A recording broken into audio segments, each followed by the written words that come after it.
ดที่เคยยำเขาป้อนยามนอนคอยเฝ้ากล้วยอูแลนลมก็บอกว่าครุบหนูมีอยู่ผู้เดียวนอเท่านี้เป็นหมอยามเฮาเจ็บไข้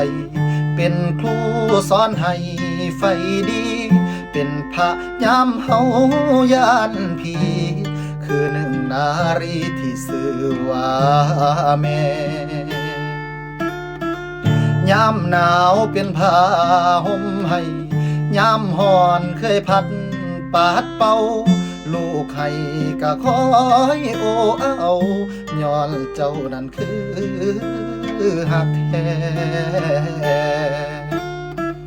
เบิดในโจกโลกฟ้าเสียได้เท่าทัดเทียมแม่หักบริสุทธิ์เที่ยงแท้คือหักจากแม่ดอกผู้เดียวหากดอกมะลิยังหอมบ่มีวันลาใจลูกคนนี้บูชาหักแม่บ่มีวันลืมมอบพวงมาลาขมาแม่เคยเห็นให้น้ำตาซึมลูกบ่เคยลืมค่าน้ำนมที่ดื่มจนเกิดได้มา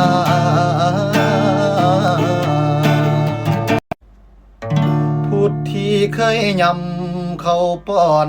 ยามนอนคอยเฝ้ากล้วยอูแลนลมก็บอกว่าครุบหนูมีอยู่ผู้เดียวนอเท่านี้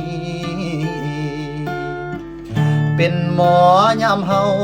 เจ็บไข้เป็นครูสอนให้ไฟดีเป็นพระยามเฮา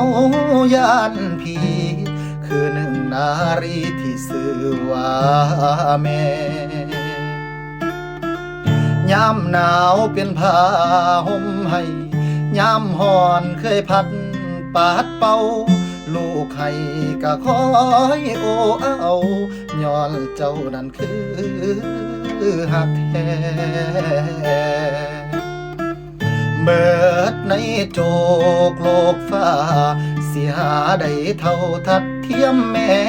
หักบริสุทธิ์เที่ยงแท้คือหักจากแม่ดอกผู้เดียวหากดอกมะลิยังหอมบ่มีวันลาใจลูกคนนี้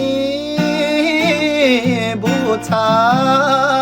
หักแม่บ่มีวันลืมมอบพวงมาลาขมาแม่เคยเห็นให้น้ำตาซึมลูกบ่เคยลืมค่าน้ำนมที่ดื่มจนเกิดได้มา